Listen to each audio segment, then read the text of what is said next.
کہ انقلاب کسے کہتے ہیں۔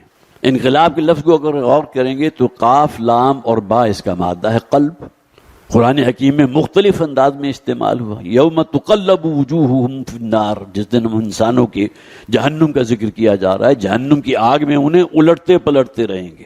اردو زبان میں الفاظ استعمال ہوتے ہیں قلب ماہیت، تبدیلی ہو گئی انسان کے خیالات میں، نظریات میں، قلب ماہیت ہو گئی۔ یہی سے انقلاب نکلا۔